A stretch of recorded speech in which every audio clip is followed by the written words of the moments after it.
And thanks very much to all of you for coming along. It's wonderful to see so much interest in James Connolly, and I hope I can do some justice to Connolly's remarkable life and also his political ideas, which I think has still so much to offer us today. The place that I want to start really is last year, Mick Lynch, the leader of the RMT, was interviewed on Sky TV and was asked who his political hero was. And without hesitation, he said James Connolly. And you could see that he was met with a bit of a blank expression on the face of the interviewer. And he quite very quickly said, "Do you know who James Connolly is?" And he said, he was an Irish socialist Republican. He educated himself and started non-sectarian trade unionism in Ireland, and he was a hero of the Irish Revolution, which I think is a fair, not bad wee summary of Connolly's life, you know, sort of in a couple of sentences. But it's not a surprise that Connolly is very little known in Britain. The British ruling class have ever been expert in covering up and going quiet on the despicable and violent role that they played in Ireland over the centuries. The British ruling class, of course, were responsible for executing Connolly and the other leaders of the 1916 Easter Rising for their temerity to rise up against a British rule. And unless, like Mick Lynch, you were born into an Irish family, or unless you had some connection with socialist politics, perhaps, do you know what I mean? It's very unlikely that you'd really come across Connolly. Certainly not talked about in the British education system. In Ireland, of course, it's a completely different matter. Connolly is regarded as one of the saints of Irish nationalism, along with Pearse and all the rest of the leaders of the 1916 Rising. They've been turned into modern day saints. The train stations are named after Connolly, hospitals and so on, all those sorts of things. But in doing that, the Irish establishment, as you'd not be surprised to learn, tries to rob Connolly of all his radicalism and his revolutionary politics. The centenary of 1916, the commemoration for 1916, which the Irish ruling class couldn't avoid trying to associate itself with, because it's the part of the foundation of the Irish state. At the same time, you know, that whole process of robbing Connolly of his radicalism was just in everything that they tried to do. Connolly, Brian Thomas on Grafton Street in Dublin, which is roughly equivalent of Harrods or something like that in London, had a window display of Connolly. Do you know, sort of one of these sort of mocked up, you know, sort of really beautiful looking window displays of Connolly, but not a word of what he had ever said about the struggle for Irish freedom, or how that was connected to the struggle of socialism and so on.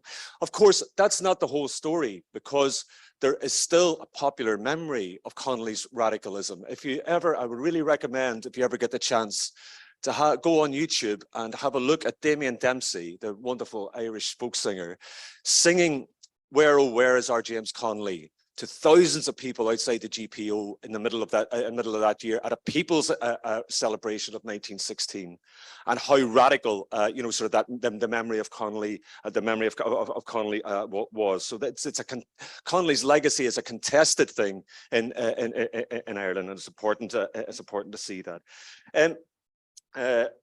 I first came across Connolly. I grew up in Derry in the early years of the Troubles. And what was really remarkable to me was Connolly's image appearing on gable walls and appearing on posters all over places like the Bogside. And I think there's something significant about that. It wasn't Padraig Pearse who was appearing all over. It was Connolly.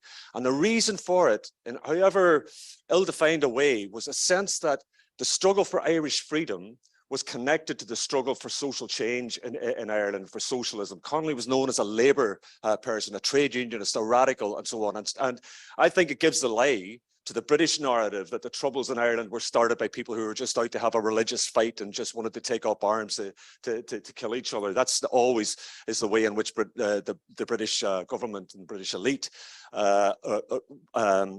remove themselves from any blame and sort of say they were just referees standing between these two irrational tribes of people. And that was, you know, that sense in which, you know, sort of Connolly became the symbol of the struggle was really ever present at that time.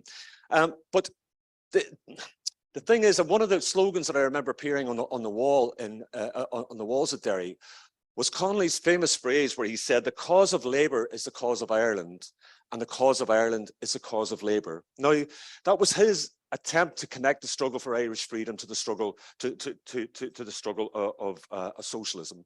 But it wasn't at all clear what was meant by that. And one of the things that I think is important to say is that the modern Republican movement, who adopted Connolly, and Connolly was their symbol, also, I think, in their own way, narrowed Connolly's ideas.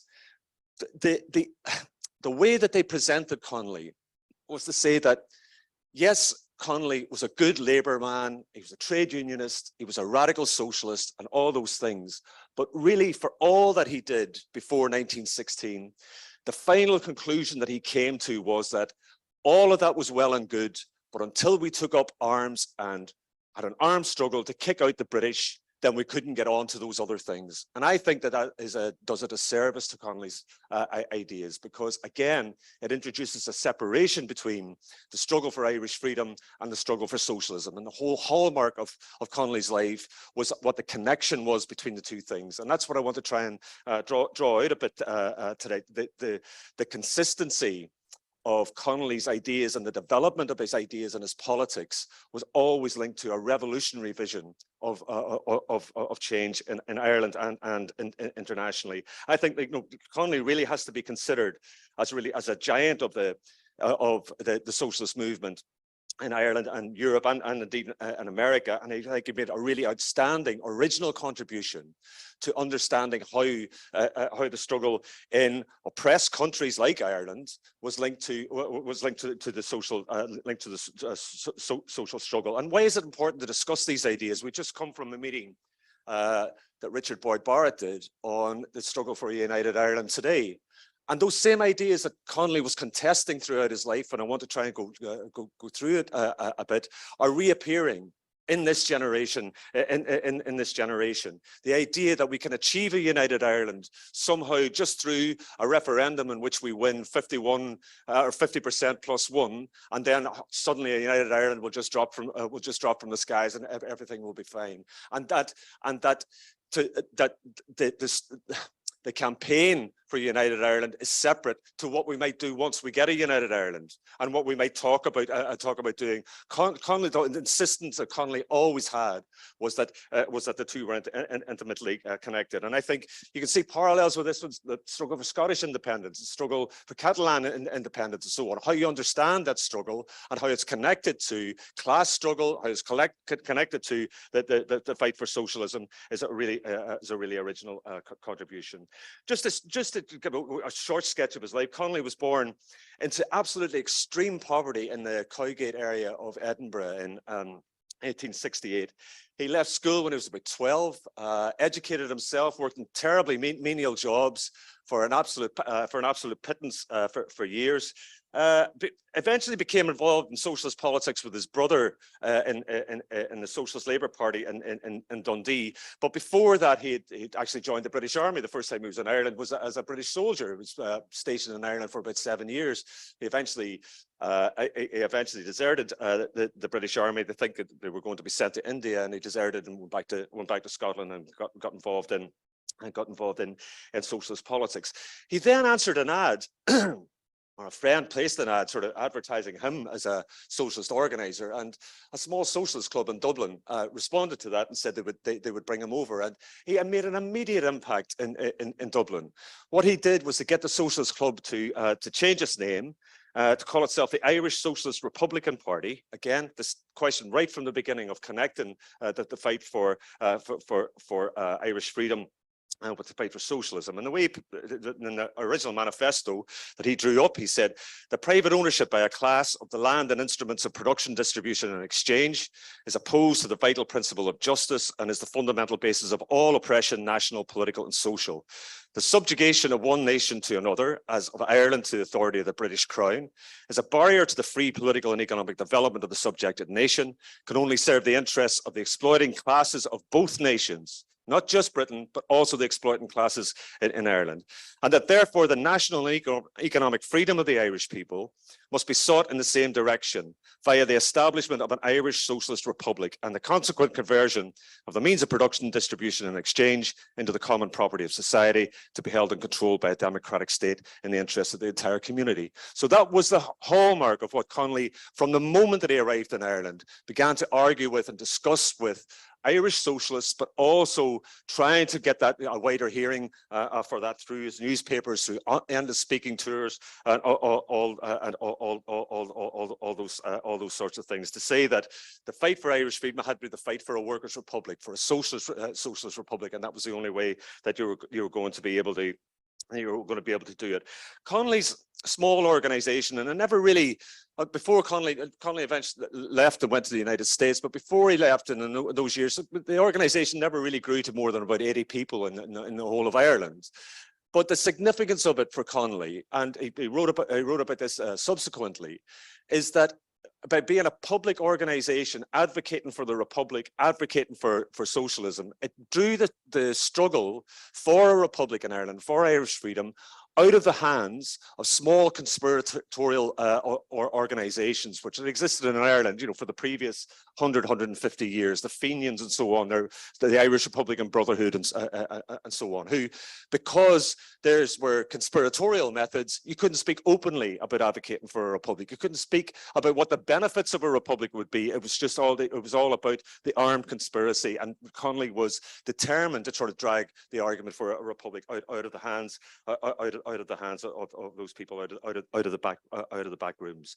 Connolly's small organization was connected to the Second International, which was the international organization that organized all the social democratic and socialist parties of the day, dominated by the German SPD, the French Socialist Party, and so on, allied, the RSLDP in Russia, and so on. And Connolly was very much shaped by the debates within the Second International. The debates ultimately, which came down to the question of, do we have gradual reform through Parliament, or are we out for a revolutionary change? And time and again through those years, you can see Connolly engaging in debates within the socialist movement, in which he was very firmly on the revolutionary wing and against what he identified, I think very correctly, of the tendency towards passivity on the part of some of the leaders of the Second International and leaders of various socialist organizations, who didn't want really, or who believed in a very mechanical version of Marxism, which said that the victory of the socialist revolution was inevitable, capitalism would inevitably fall apart, and that really the role of the socialist organization was just to keep making propaganda for socialism and wait for the collapse of capitalism, in which they would then, having built up their forces, would step in and take over. That debate was going on in his small organization in a whole variety of different ways. But it also really came to the fore when he went to America. But sorry, just to go back slightly, also to talk about the Second International, the other brilliant, fantastic contribution that Connolly made about the Second International, the other thing about the politics of the Second International, was that the belief and the International was shaped by an idea that the oppressed countries, the colonial countries of the world, because of their underdevelopment, because of the small size of the industrial working class in those countries, that socialism would really begin in the colonial countries themselves, in the metropolitan centers, and then would be handed down to the colonies. So the fight for socialism would first happen in Germany, and then be handed down, or Britain or France or wherever else, and then would come down. Connolly really went against that, and he really engaged in very, very sharp polemics about that, and broke from the orthodoxy of the Second International in his approach to Irish freedom. And just challenging that stages approach and so on, and showing that really the idea that's the way that the Irish working class, or the poor in Ireland, would just sit patiently waiting for the revolution to happen in Britain before they would then win their freedom, was a recipe for passivity and defeat. And yeah, so and again, coming back and right from the earliest times in sorry, could you open that first? In his earliest writings in Ireland, was very, very insistent on trying to draw out the differentiation between the classes in Ireland itself. And so, for example, this is a little quote from him in 1897, and he said, on whom devolves the task of achieving the downfall of the ruling classes in Ireland? On the Irish people. But who are the Irish people? Is it the dividend-hunting capitalist? Is it the scheming lawyer? Is it the slum landlord? Is it any one of these sections who today dominate Irish politics? Or is it rather not the Irish working class, the only secure foundation on which a free nation can be reared? The Irish working class, which has borne the brunt of every political struggle and gained by none, and which is today the only class in Ireland which has no interest to serve in perpetuating either the political social forms of oppression, the British connection, or the capitalist system. The Irish working class must emancipate itself, and in emancipating itself, it must must per force free its own country. So that's sort of the enduring theme of Connolly's argument, and was engaged in constant polemics with people about this. And he sort of said the objection to this is that if we raise the social demands now, if we make that the centerpiece of the struggle for Irish freedom, then we might put off some of the more privileged, wealthy classes. And he says, what does this objection mean? He said, we must conciliate the privileged classes in Ireland, but you can only disarm their hostility by assuring them that in a free Ireland, their privileges will not be interfered with. That is to say, you must guarantee that when Ireland is free of foreign domination, the green-coated Irish soldiers will guard the fraudulent claims of capitalist and landlord from the thin hands of the poor just as remorselessly and just as effectually as the scarlet-coated emissaries of England do today. And that's a warning that Connolly always had. And I think this has a real sharp relevance to the struggle for the campaign for United Ireland in Ireland today. I mentioned in the meeting on a United Ireland that Sinn Féin's strategy, for example, to achieve United Ireland involves a round table with the bosses, with the church, with the unionist parties, with every political party in Ireland. But the price of that round table, drawing up a blueprint for United Ireland, is to drop all your demands for social change in Ireland so that you can conciliate all the reactionary elements and the privileged elements of Irish society. And I think it's a very sharp example of exactly what Connolly was talking about. The other thing that Connolly made a great contribution to in terms of the struggle in Ireland was the question of Protestant workers, who are very, very often by the nationalist movement and the Republican movement, in Ireland, very often written off as a reactionary mass. And Connolly, who in his later years helped to organise Protestant and Catholic workers in Belfast for the Irish Transport and General Workers Union, was very, very sharp about this. But he comes back to his theme. And the way he put it, he said, when the Sinn Féiner, who then were becoming, so the leading advocates of a United Ireland, said, when the Sinn Féiner speaks to the men who are fighting against low wages and tells them that the Sinn Féin body has promised lots of Irish labour at low wages to any foreign capitalist who wish to establish in Ireland, what wonder if they come to believe that a change from Toryism to Sinn Féinism would simply be a change from the devil they do know to the devil they do not. You're offering nothing to working class Protestants if all you're doing is saying that this is what's on offer in United Ireland. And this is that is not sort of just a distant debate. Martin McGuinness, the leader of Sinn Féin, who's a neighbour of mine, and I knew Martin well before he died. But it's quite remarkable the position that Martin got into as Deputy First Minister in the north of Ireland, along with Peter Robinson of the DUP. And in the early years of the peace process, they went on joint missions to the United States to try and attract foreign investment, and touring around and sort of going to Wall Street and all these sorts of things.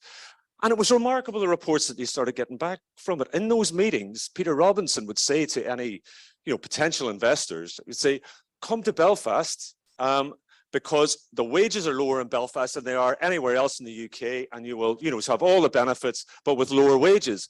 And then Martin would chime in and joke, well, and if you come to Derry, you'll get even lower wages. That was, and this is all a big laughing between them. Do you know what I mean? And so that idea of the Sinn Féiner promising the foreign investor, sort of the low wages. What does this offer to working class Protestants in the north of Ireland? If you have that outlook and that sort of framework. Sorry, I'm trying to sort of skip ahead. Connolly got the Irish Socialist Republican Party always had a lot of difficulties. A small organization couldn't afford to pay Connolly's wages as an organizer and all that sort of stuff. And he eventually he was persuaded to come to the United States. He had a great reputation as an orator and a speaker, and he was eventually persuaded to come to the United States and do a speaking tour for the Socialist Labour Party there. And he did that for the next, and he eventually moved there with his family, was constantly on the road, sort of speaking about socialism and so on. But again, those debates within the socialist movement kept coming up, and Connolly again was on the radical revolutionary wing rather than those that were preaching passivity. The leader of this Socialist Labour Party was Daniel de Leon, and they had a very mechanical view. I mean, de Leon advocated or preached the iron law of wages, which was a mechanical view of which was saying the struggle for higher wages was a distraction from the struggle for all-out socialism and against capitalism, and that anyway, even if you won wage raises, it'd all be absorbed by inflation and higher prices and all those sorts of things. So there was no point in it. And even though de Leon had a commitment to revolution and could speak about revolution, actually what Connolly argued was this was a fundamentally mistaken thing, and it prevented socialists actually getting their hands dirty and getting involved in the actual struggles of workers, which was the whole wellspring of the struggle for socialism, in which workers found their confidence and their ability to change the world, and began to open up the promise of workers taking control, workers taking control of society. And partly as a result of those debates, Connolly was increasingly drawn towards the industrial workers of the world, which was formed in 1905 in the United States by miners' leaders like Big Bill Haywood and so on. The industrial workers of the world were informed by revolutionary syndicalism, and by that I mean, and this is it's an important point because I want to point out some of the potential limitations of it, but the benefit of the industrial workers of the world was that revolutionary impulse of basing themselves on workers' struggle, on having a vision of workers taking control of society, of campaigning against racism, campaigning against sort of the old craft bureaucratic trade unions, and holding out that vision was something that Connolly was really, really deeply committed to. The way that he put it was this: sort of the vision that they held out of sort of how change could come about was to say that a working class organized on the lines which the capitalist class has built its industrial plants today, regarding every such plant as a true unit of organization and society as a whole as a sum total of those units, and ever patiently indoctrinated with the idea that the mission of trade unionism is to take hold of the industrial equipment of society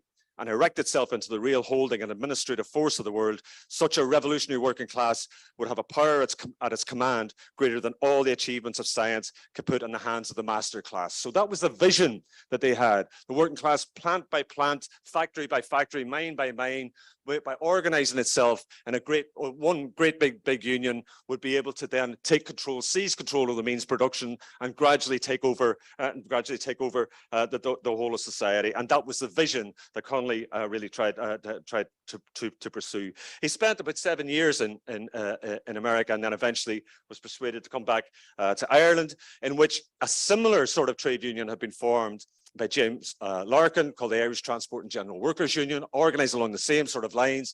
Connolly very quickly became the Belfast organiser of the ITGWU. He organised strikes by dockers, strikes by linen mill workers, strikes by aluminium workers in Larne. Again, Protestants and Catholics involved in all of those things, and sort of remarkable too, sort of how advanced Connolly's ideas were. He organised mainly women workers in the linen mills in Belfast, and was brilliant at sort of it really informed and was it helped to shape his whole ideas, which were so advanced on the question of women. And this is what he wrote about sort of at the time. He said, the worker is the slave of capitalist society, the female worker is the slave of that slave, and in its march towards freedom, the working class of Ireland must cheer on the efforts of those women who, feeling in their souls and bodies the fetters of the ages, have arisen to strike them off, and cheer all the louder if in its hatred of thraldom and passion for freedom, the women's army forges ahead of the militant army of labour. You know, very far in advance, and the mention of Irish men and Irish women in the proclamation of 1916 owes an enormous amount, you know, sort of that argument for women's equality owes enormous amount to Connolly. I want to sort of just press ahead here because I don't have very long left, but the years preceding the First World War were years of tremendous revolt and extreme crisis for the British government and the British ruling class. You had a huge wave of industrial struggle, you know, as a great unrest, demands for women's suffrage, demands for home rule for Ireland, in which, you know, the governments of the day were being battered by wave upon wave of struggle like this. And Ireland, it was a time of tremendous upheaval. The promise, even the threat or the promise of a home rule bill by the Liberals in 1912 led to the formation of the Ulster Volunteer Force in the north by Carson, a Tory MP and lawyer, you know, raising tens of thousands of people, arming them and so on to say that we will fight to the death to resist home rule for Ireland. In response, you had the formation of the Irish Volunteers led by John Redmond. Again, tens of thousands of people taking up arms, forming a huge militia, saying that they would fight for Irish freedom. And so that was sort of the background to one of the biggest battles that Connolly was ever involved in, the 1913 Dublin lockout, in which the employers of Dublin, led by a man called William Martin Murphy, who owned the Irish Independent newspaper, also had a big stake in the tramways in Dublin, organised behind him around 200 other employers in Dublin to lock out the Irish Transport and General Workers Union, to demand of every worker that worked for them to say, you must take a pledge not to join that union in order to try and break Connolly and Larkin's union. It was a massive battle that lasted for months, in which the workers were eventually starved back to work, let down tragically by the British trade union leaders as well, you know, who Connolly said, you know, left Dublin to be isolated when they appealed for solidarity from the trade union leaders in Britain. In fact, what they were given was isolation, and they went down to defeat. But in the middle of that battle, Connolly, and because of the scale of police violence during the Dublin lockout, Connolly and others formed the Irish Citizens' Army to be the first workers' militia in Europe to defend trade unions who were out on strike, to defend picket lines, to take up arms. And that, you know, sort of that becomes significant, because this is the unfortunate thing about syndicalism, you see, is that syndicalism all sounds great when the struggle's going forward, when you can see that, you know, you're making gains, you're thousands upon thousands of members are joining you and all that sort of stuff. You can hold out the promise that all we have to do is just keep going in this direction. But when there's a setback and a defeat like that, syndicalism has nothing to offer. Connolly still had a small socialist organization, but it really wasn't able to intervene to withstand the tide of that defeat. And so Connolly found himself at the outbreak of the war in 1914. That cataclysm that absolutely destroyed the socialist movement of the time, when the leaders of the socialist parties in Germany, France, Britain and elsewhere voted to support their side in the war, instead of standing against the war and saying workers shouldn't, despite all their pledges and promises to do this beforehand, who actually collapsed them behind their own governments.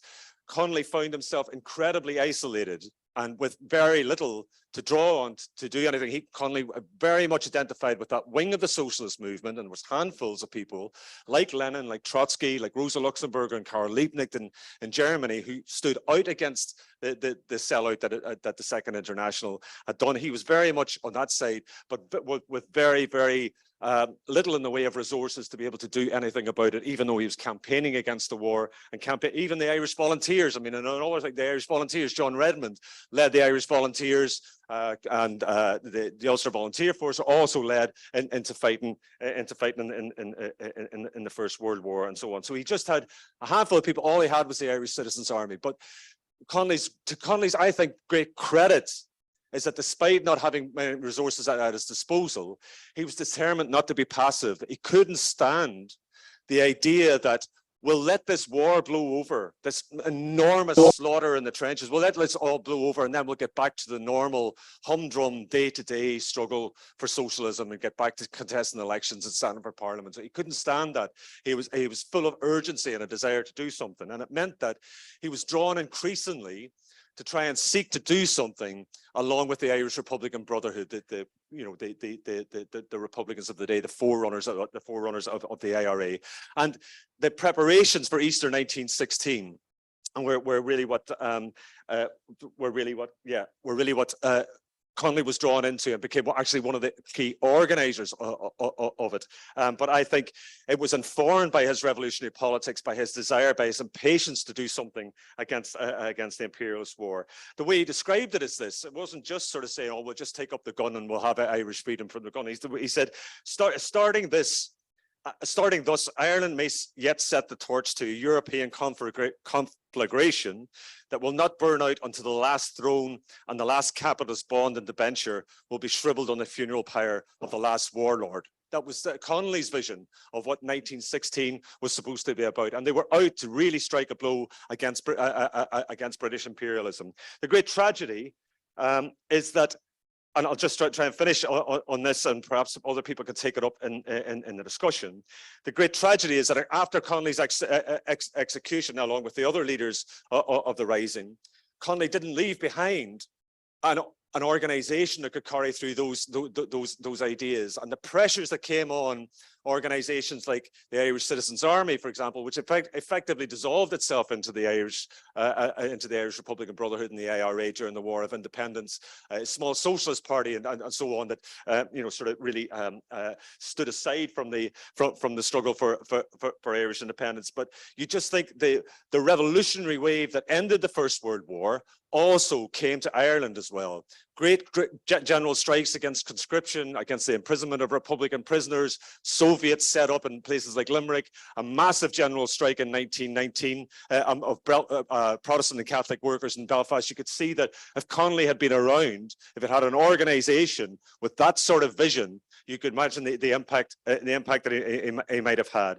But the thing is that I think Connolly's ideas still have so much to offer us in terms of a vision of how we can achieve things like Irish freedom, how we can marry the struggle against national oppression and all forms of oppression with the class struggle and with a vision of a socialist society.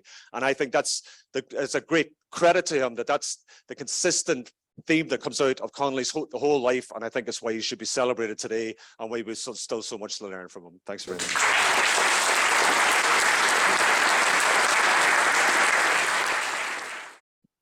Yeah, thanks, Colm. I thought that was a fantastic introduction.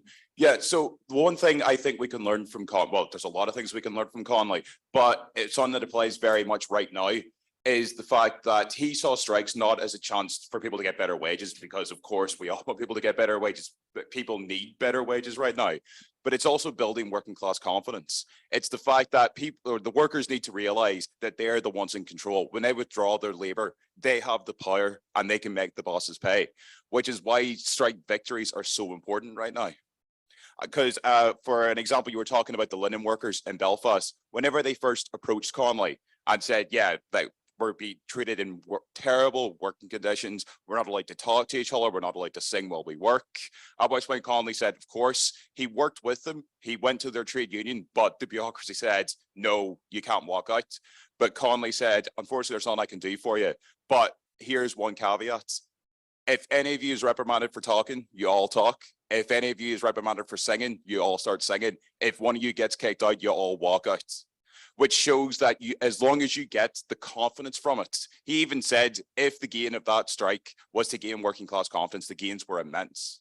which shows that we need victories right now. We need workers to know that if they strike, they can win. And whenever you have that, you can really start to build the class consciousness to the point where we can actually start talking about revolution and seizing the means of production. But also, as you mentioned, the great tragedy of James Connolly, which is not just his fault. It happened to a lot of revolution. It was really just Lenin who got it right. The role of the Revolutionary Party.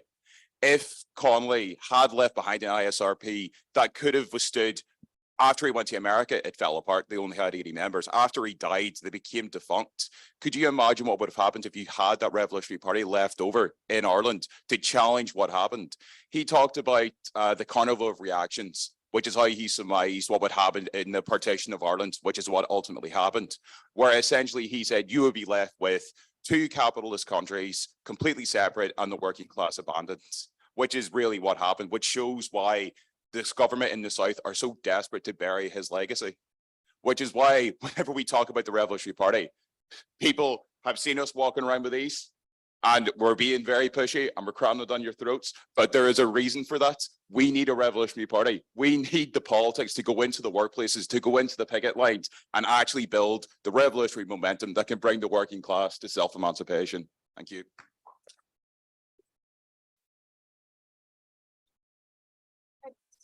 The woman in the denim jacket. Oh, sorry, I did say that originally, yeah. He'll be followed by the guy in the tank top over there.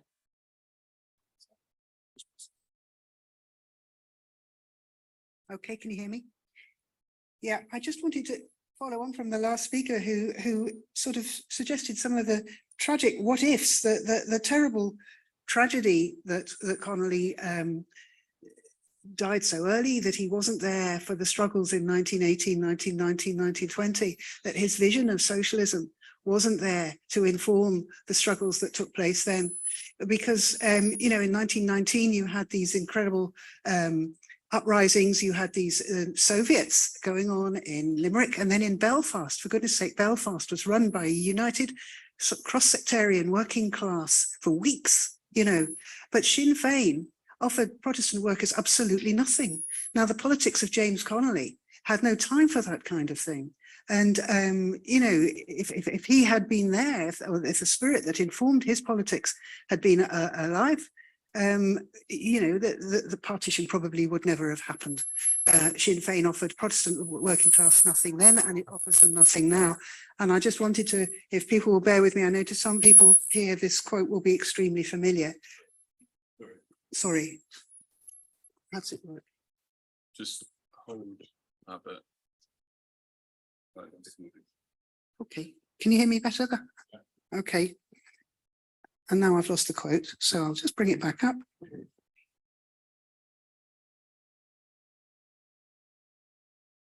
The day has passed for patching up the capitalist system. It must go.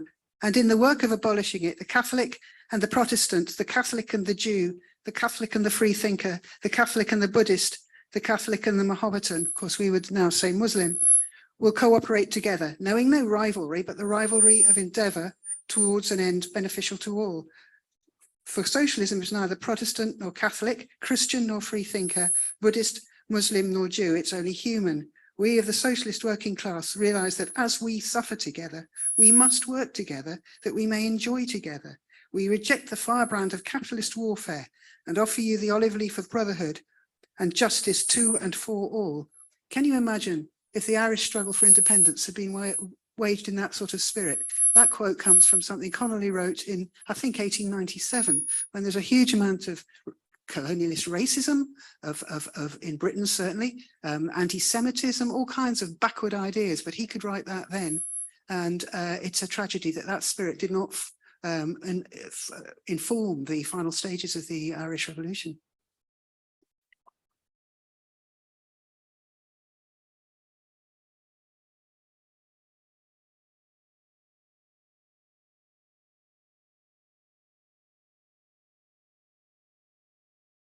Thanks for that opener, Colm. It was really, really interesting. I didn't know that much about James Connolly before today, but a couple of things you said made me think about the state that modern republic, the Southern Ireland, or Republican Ireland, finds itself in today, and the sort of story about Martin McGuinness going to America to try and find businesses to come and set up in Belfast is kind of mirrors the Dublin that we see today, where Google and Amazon have absolute holds on these tax havens that exist today, cheap and free labor.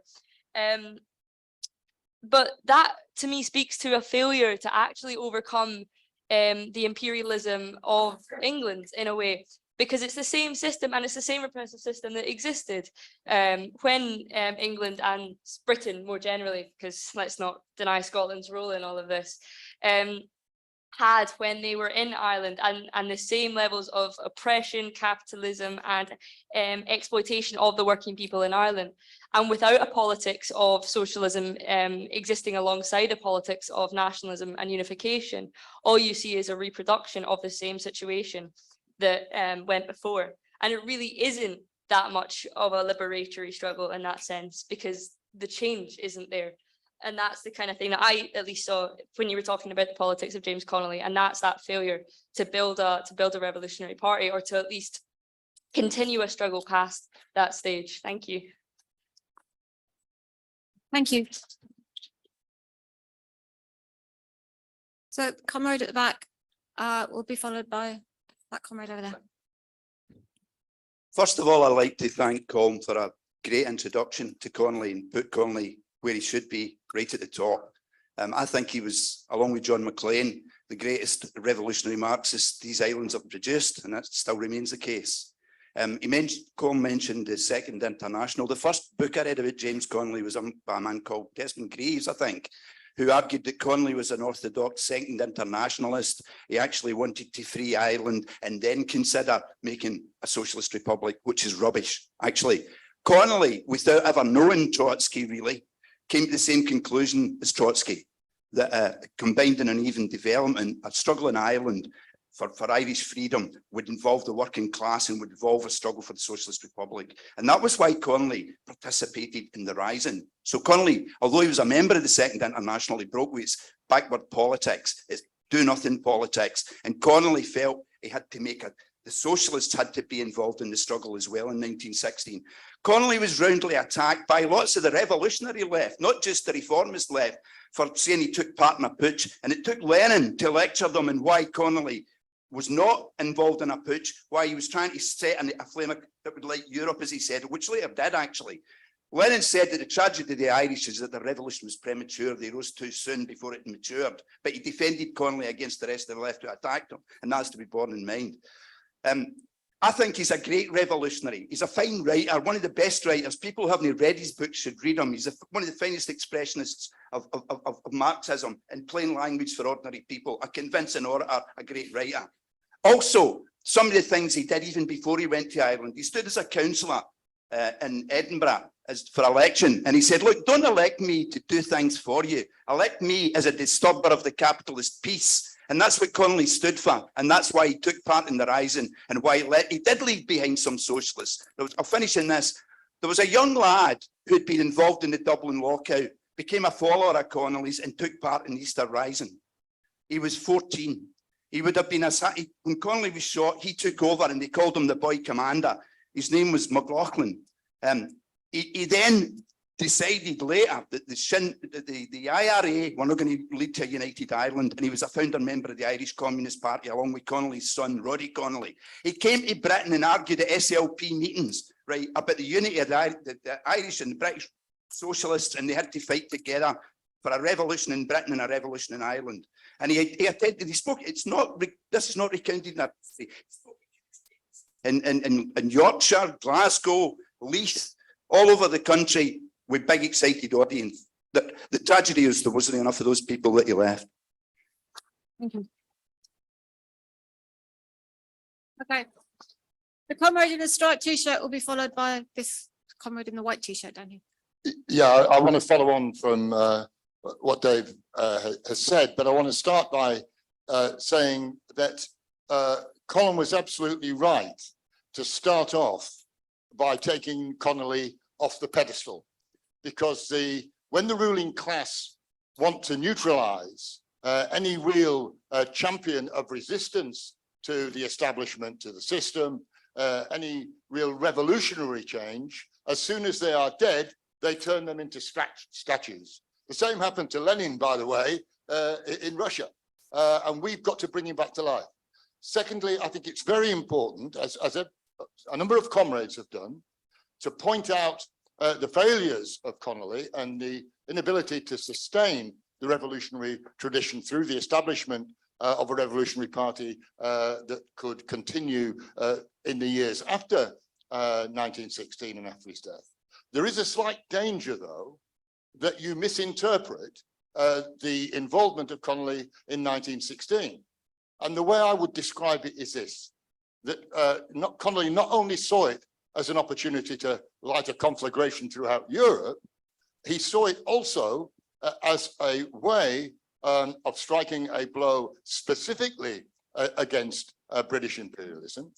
But when the Rising was defeated in a very short period of time, and when the martyrs were created and then, of course, were turned into martyrs by the Irish establishment, there's one thing that people forget, that a revolution is not an event. It is a process. And you have to look at what happened in the years after that. And the Irish struggle prevailed. There was partially independence. It was only a partial independence, but it was the beginnings of a future struggle. One last point. Somebody talked about him being a great writer. He was a great polemicist. He challenged the role of the Catholic Church in the south of Ireland. There was a priest called Father Kane, a Jesuit, who in the Lenten discourse denounced socialism as being mob rule. Connolly turned the insult on its head. He said, when the mob had no influence in the centuries before, those were the darkest ages of desperation for ordinary working people. But as soon as the mob started to move, there was progress. All hail to the mob, the incarnation of progress.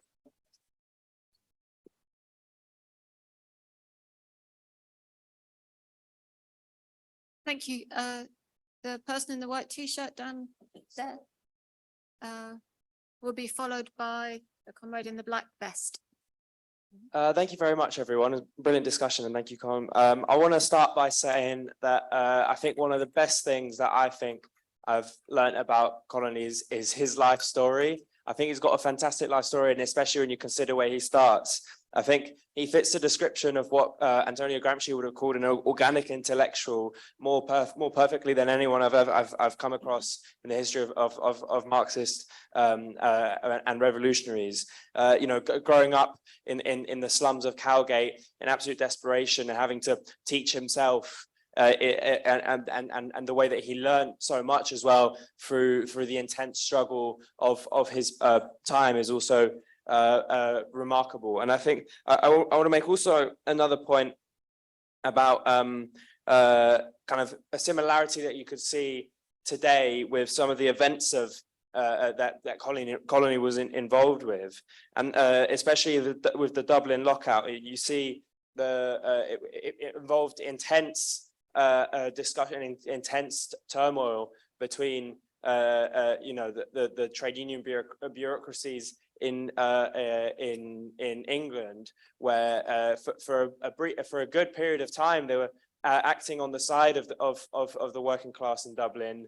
You know, the calling on the dock workers, on the rail workers, to stop any movement going to Dublin, to starve the ruling classes of anything.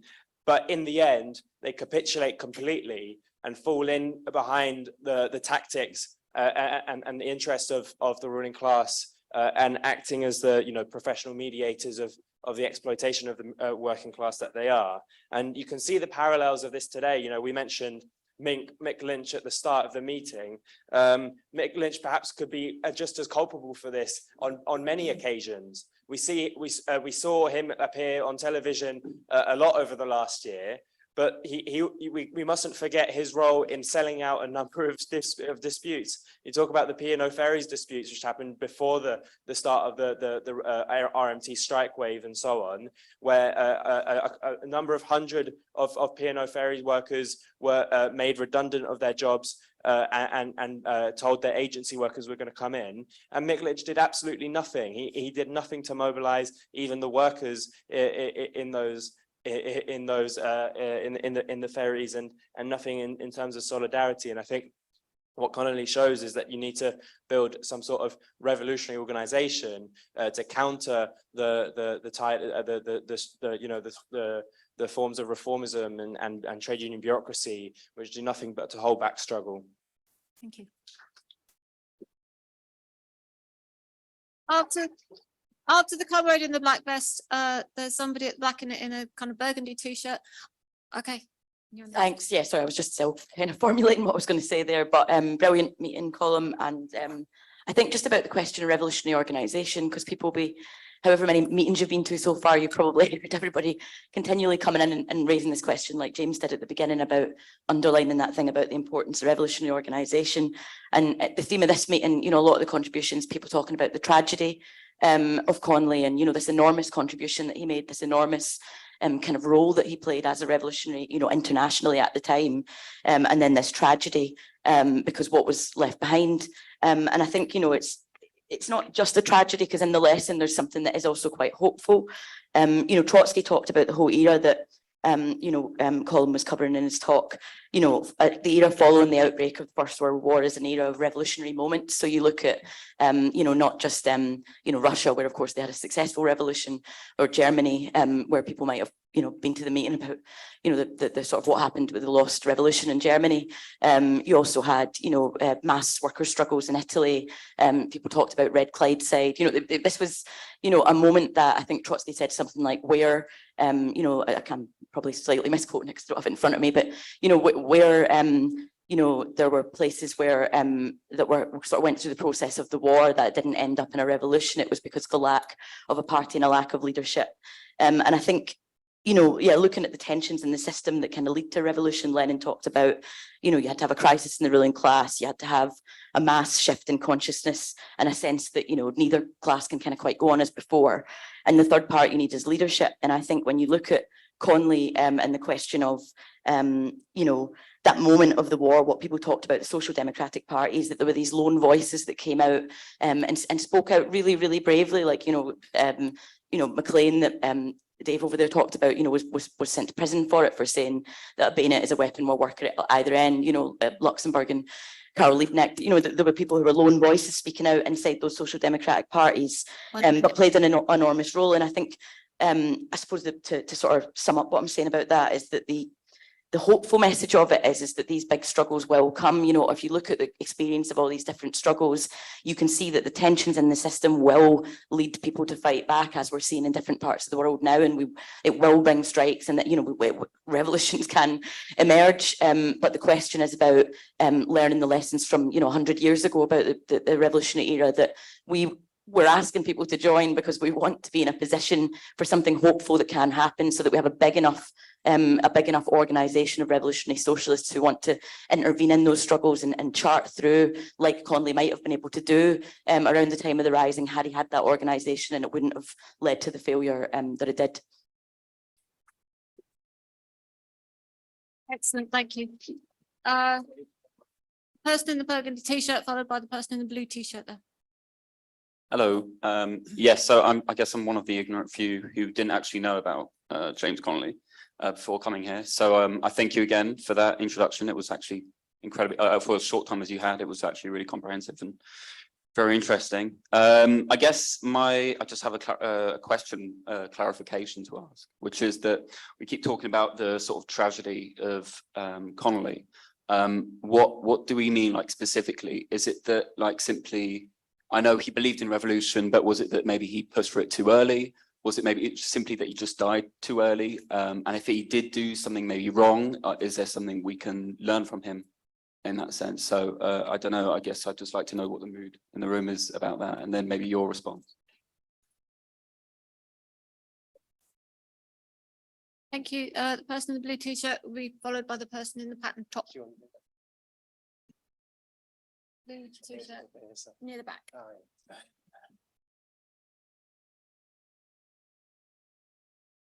Yeah, I mean, my question's kind of short, really. So like my thing is when we're talking about national like consciousness, I see that as like some form of contradiction against looking at class consciousness. And you mentioned at the beginning Catalonia, and I think that's in my head a good example. Like I can be wrong about this, but I feel like there's a very difficult like area of like, you've got the thing of anti-imperialism and colonialism, but then you've also got the thing of supporting nationalist causes, and then that just takes away from the ultimate class struggle. And I mean, like, I think someone said it over there, Ireland today is another capitalist liberal democracy, isn't it? So that's it really. Thank you.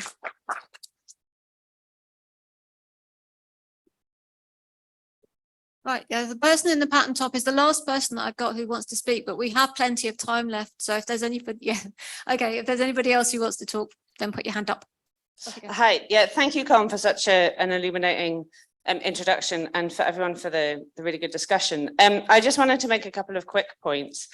The first thing to say was that a few years ago I was in Belfast and I visited quite a new museum that's a centre of James Connolly. So if anybody finds himself in Belfast, it's really worth going to. It's quite small, but it's a really good museum about his life and his work. And the second thing to say was the point that you made about the British kind of casting themselves as the referees between these two like religious warring tribes. I mean, this is my own family, my mum's Irish, and my own family were involved in the struggle for independence. So my great uncle was actually the last Governor General of Ireland. He was appointed by De Valera, partly because he was an ordinary greengrocer, as a kind of middle finger to the British establishment. But anyway, yeah. So he was. So anyway, so my mum's family were definitely kind of from that tradition and from that thing. But anyway, so growing up, Ireland for me was the first kind of political sort of thing that I got my head around. And I remember as a kid, sort of like, you read about it, but I think because I was a child, you get sort of caught up in the sectarianism of it, don't you? When you sort of see British bad, Irish good, and therefore Protestant bad, Irish good. And of course, so what's revolutionary about James Connolly and the kind of anti-capitalist socialist argument is, of course, that, you know, what I find really exciting about James Connolly is this way of bringing together the working class across the sectarian divide and standing up to capitalism on both sides of the border. And, you know, there's a BBC documentary on at the minute, I think, what's it called again? Yeah, that's it, Once Upon a Time in Northern Ireland. And you know, me and my partner sat down excited to watch it, and then of course it just comes up with the same old thing about like, oh, these people are sort of throwing bombs at each other. Why is that? And not, you know, it doesn't like examine the British role at all. Okay, my last quick point, and forgive me if this is a silly question, but I just wondered about what the legacy of Nora Connolly O'Brien was, because I know that, so that's his daughter who was involved in Irish politics. So I just wanted to know about her legacy, if anyone knows.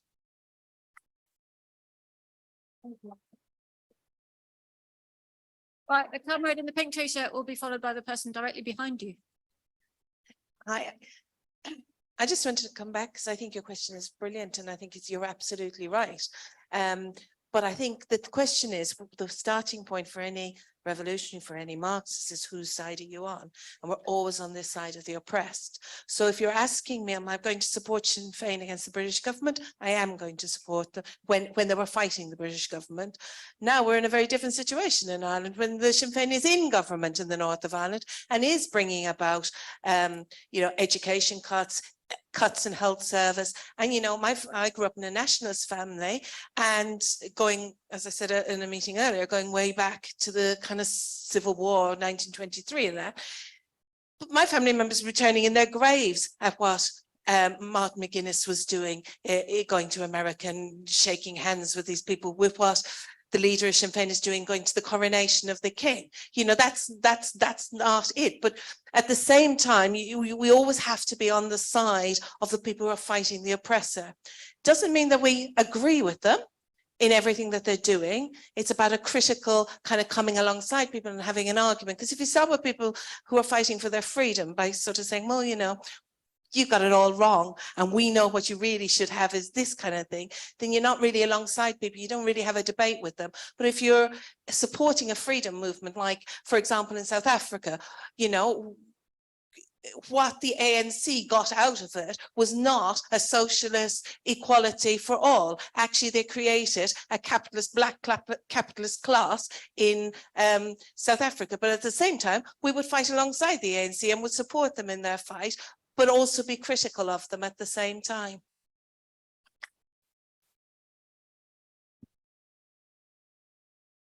Okay, this comrade will be followed by the person at the front in the red t-shirt. So I just have questions, and so I'm quite new to the ideas of James Connolly and actually quite a lot of the socialist ideas. So just asking for education, I guess. So I think one of the points that I think a few of the speakers have mentioned is that his movement, the movement that James Connolly built, wasn't mature enough. I think someone mentioned that that was one of Lenin's main criticisms of that movement, that it wasn't mature enough, and that's one of the reasons why it failed. I guess, to my understanding, I don't think there've been any really successful revolutions. So I think what I'd like to understand is where that comment of not being mature enough comes from, because what is then the milestone, what is the benchmark is almost kind of what I'm considering. If it's never been done, then what's the benchmark for it? And also, by holding the movement to a standard of, oh, like maturity, that don't you then risk falling into the trap that was initially mentioned of the Second International, if I understand that correctly, of do-nothingism and like passivity? That's my question, really.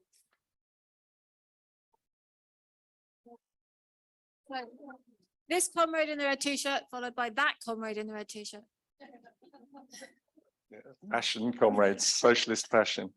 I want to try and answer the question the comrade raised about nationalism and socialism, and we start from the starting point of oppressed nations have the right to fight back against their oppressors, and this was very true in the case of Ireland. If you look at what Lenin said about the situation when he was addressing the issues of national liberation within the Russian Empire, and he faced similar criticisms because Lenin actually argued for the right of self-determination for oppressed nations. He argued against the Tsarist prison house of nations, and you know, actually gave Ukraine freedom, for example, and you know, after the revolution. His answer to people who formulated like that was those who believe that a revolution, a socialist revolution, will entail one group of people lining up saying we are for capitalism, and the other side saying we are for socialism, and they'll fight it out and one will win, will never live to see a socialist revolution. Because actually we live in a world with which is much more complicated and much more much more complicated than that. We start from the argument that the oppressed have the right to fight against their oppressor, full stop. And I think that needs to be taken on board. I think that to answer this thing about the tragedy of James Connolly, I think we first have to say is the tragedy was that he was shot by the bastard British Empire. He was shot, they shot him in the, they tied, the man was wounded, he was tied to a chair in Kilmainham jail, and they shot him. They are fucking bastards. And they shot him while they were carrying out a war, a war that butchered the flower of the working class, and they said they did it for freedom. They didn't do it for Irish freedom. They didn't mean Irish freedom. They didn't mean Indian freedom. They meant the freedom of the British capitalist class to carry on plundering the world. So the tragedy was that he died, he was murdered by the British Empire, but he left us ideas that we can take forward to tip the fucking capitalist class into the grave.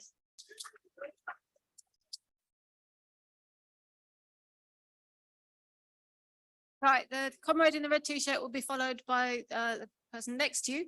And after that, I'm going to ask Colm to sum up.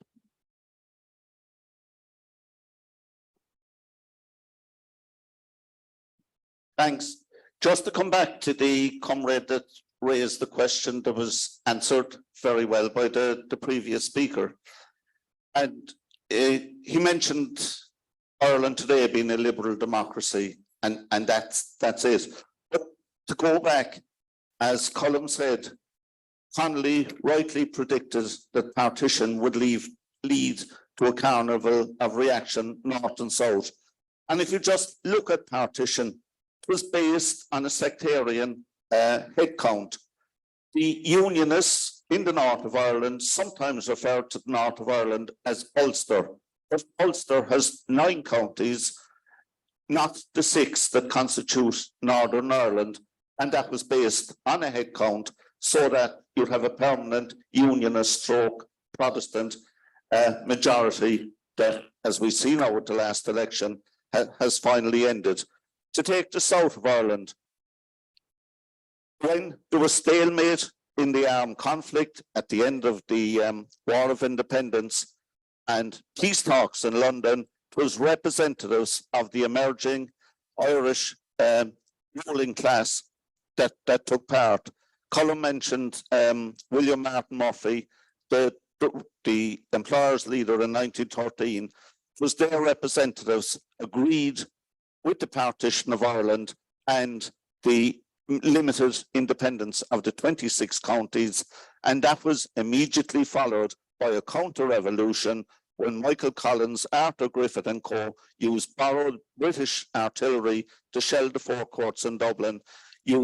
After that, you had what's referred to as a civil war. That was actually more brutal in a way than the War of Independence, in that government, that emerging government, committed serious war crimes, including executing prisoners of war.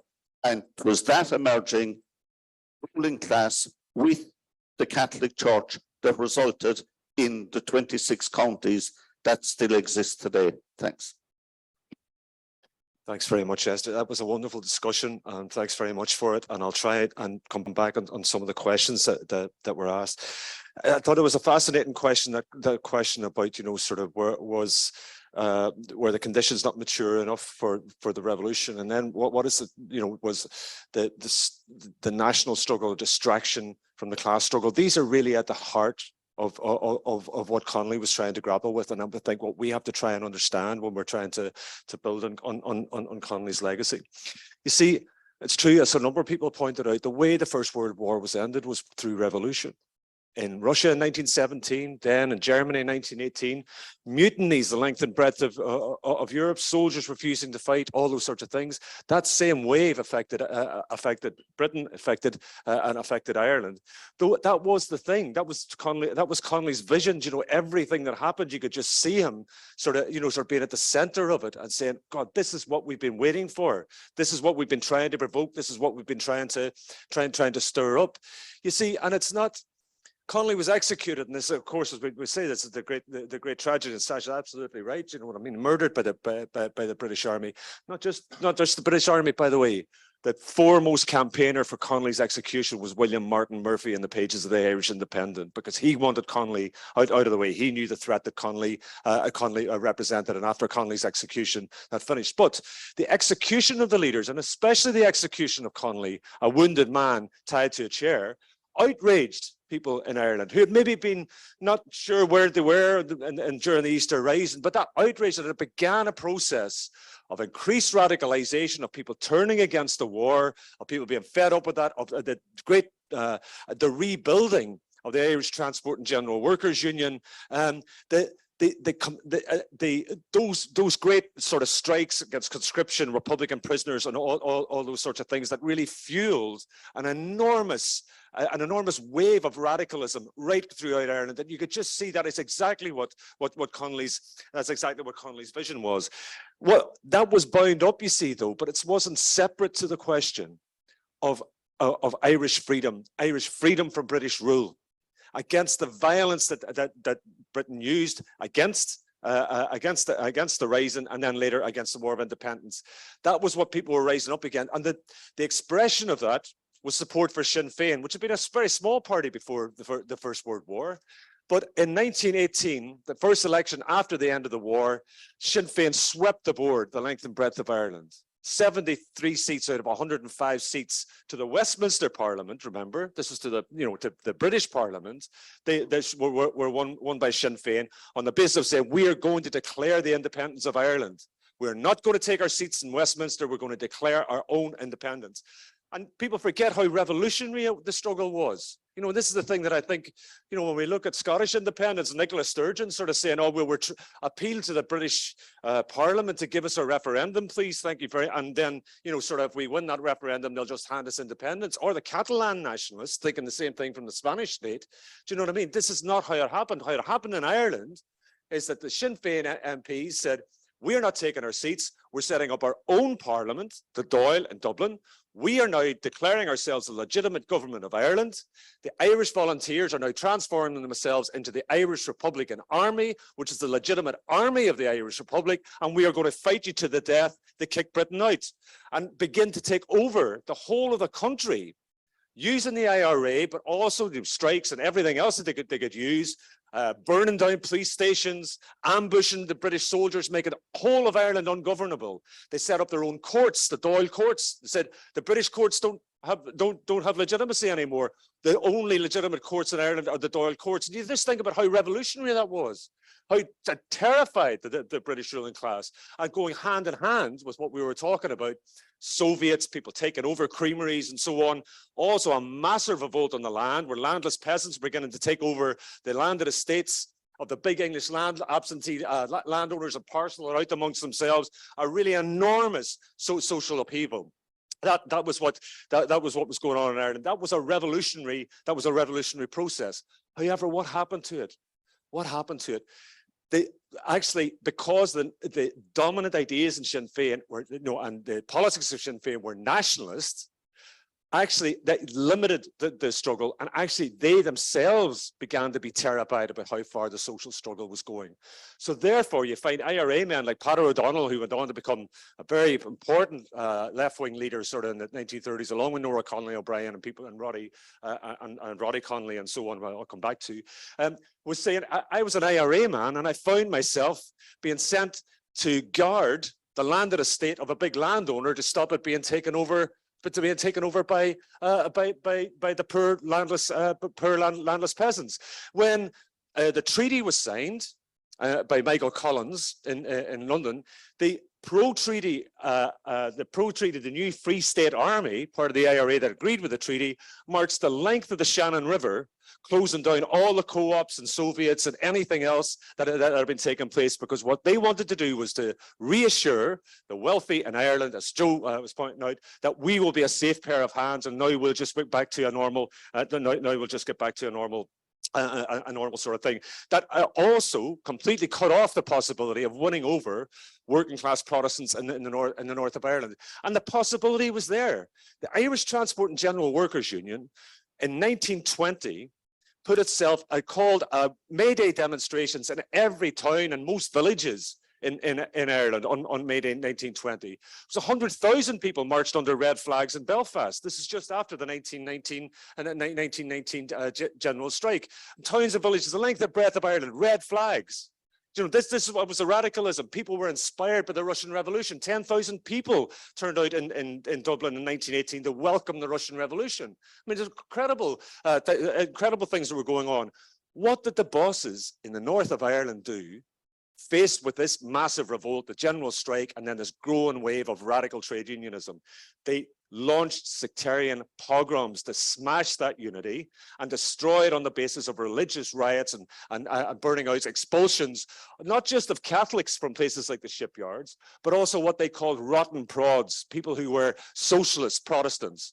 They were driven out of the shipyards as well. That is what the unionist bosses did to smash that unity. And that's what Connolly was talking about. That's the carnival of reaction, to smash the oncoming progress of the Irish working class and its unity and its and going forward. That was the scale of things that were going on.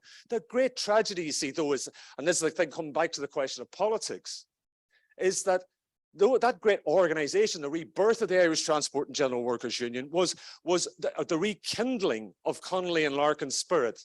Do you know what I mean? The thing that they tried to crush in 1913, this was people, that spirit was still alive, and people were radical, and people were, you know, sort of first chance they got beginning to, you know, sort of be involved in a radical struggle. But the leaders of the labor movement that were left behind after Connolly constantly accepted an argument from both the nationalist movement, the Republicans in the South, and also in the North, that now was not the time.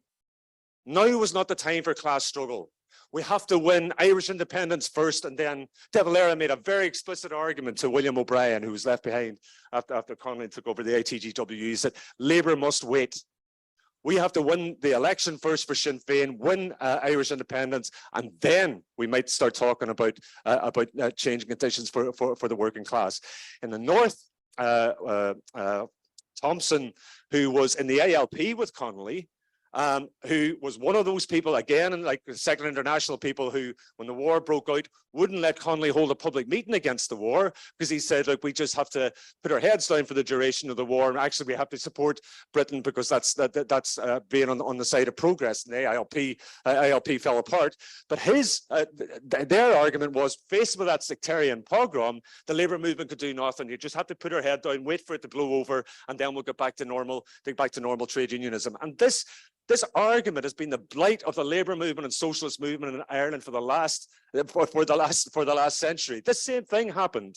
I remember and talking about the documentary. I absolutely agree with what people said about it. You know, the narrative that's imposed in the north of Ireland, two irrational tribes of people that the British had to stand between. It's not true. The end of the Troubles in Ireland was driven by working class action. Mass working class action, walkouts of workplaces against every atrocity, every killing, and all those sorts of things, and very, very difficult times too. When the UDA tried to relaunch a whole sectarian war, sort of killing, you know, they killed a young postal worker, Daniel McColgan, they killed another 7 people, but Daniel McColgan's workplace, the post office in the whole of the north of Ireland, walked out on unofficial strike action for a whole week, and eventually forced the trade union leaders to call a general walkout of workplaces on a Friday afternoon after a week. The great tragedy of that, and I know a lot of the people who are organising that, the great tragedy in the middle of that is that what did the trade union leaders do in the north? They were the only ones who could have called that demonstration. Sinn Féin couldn't have called that demonstration because we were seen as one side. Do you know what I mean? The trade unions had a fundamentally important role to play and had the authority to do it. What did they do? Their attempt to get over sectarianism was to have, and people were enormously proud that there were Catholic and Protestant nurses and office workers and everything were walking out in the centre of Belfast and Derry and elsewhere. What they do, they put a Protestant church leader and a Catholic church leader on the stage. Wouldn't allow any other political speeches. And what they did was offer prayers that our political leaders, the same political leaders that have been stirred up and are marked by sectarianism, that our political leaders will get around the table and storm it and finally sort out their differences and finally bring us peace.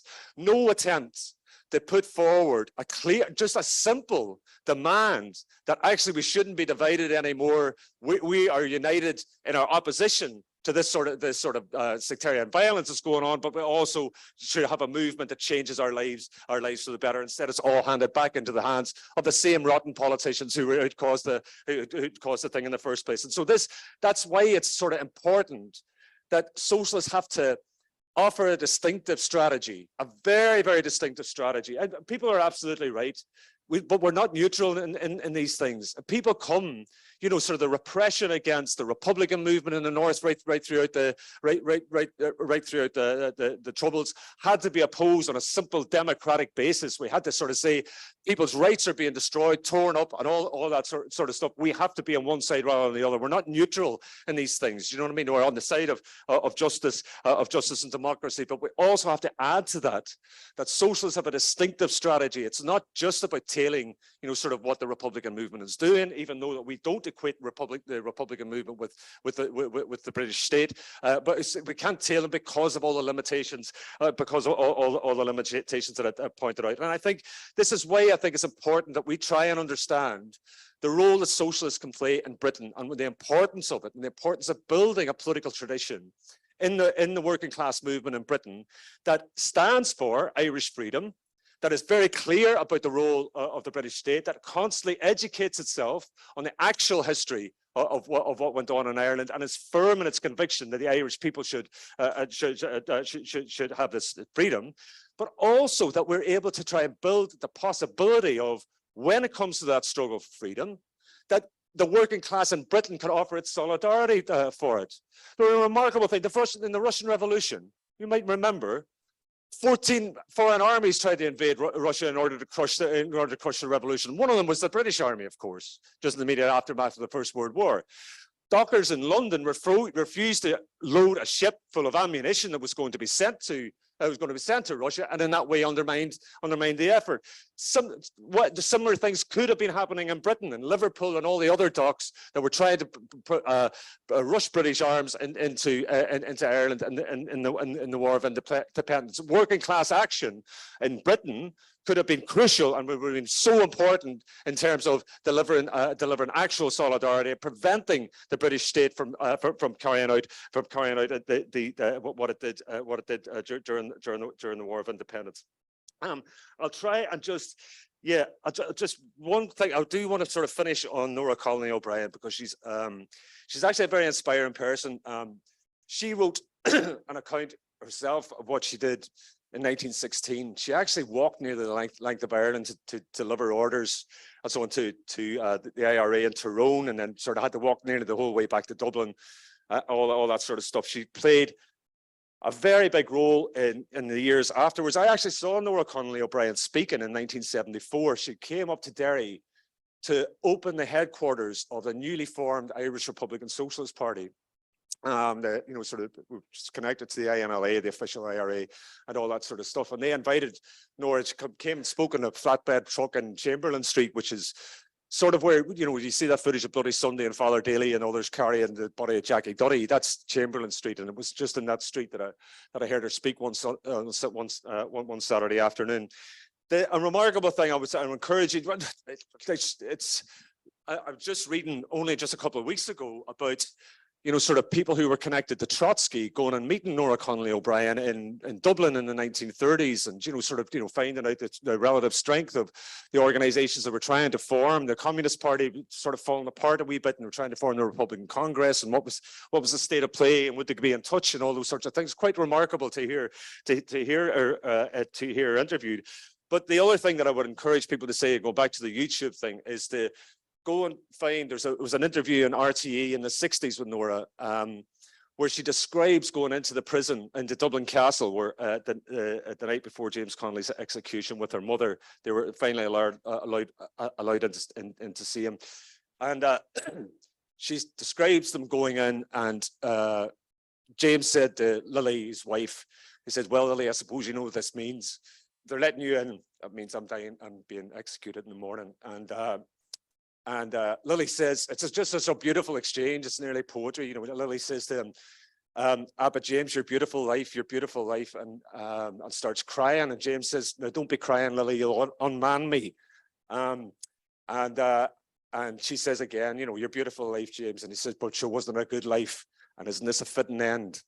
And that's where he left her. And then he smuggled a message to Nora, put it in his hand, and said, "Get that statement out. I want people to know what we're saying about this." It's an incredibly moving thing, and that's Connolly's, that was sort of the way Connolly faced, sort of the end of his life. And I think we should have that same appreciation of his incredible life and of his ideas, and build an organization and that has as part of it the continuation as much as we can of Connolly's fantastic legacy. And I just want to finish. Connolly was also a poet and wrote songs and all that sort of stuff as well. He was always trying to find a way to, sort of formed a band in Belfast out of the remnants of sort of Catholic and Protestant marching bands, and sort of, a United Labour band, because they knew the importance of music and all these sorts of things. And, as a remarkable figure. But he wrote a poem in 1907, and I think it really is a really good example of his spirit and what we can carry forward. And he said, "Some men, faint-hearted, ever seek our program to retouch, and will insist whenever they speak that we demand too much. 'Tis passing strange, yet I declare such statements give me mirth. For our demands, most moderate are, we only want the earth.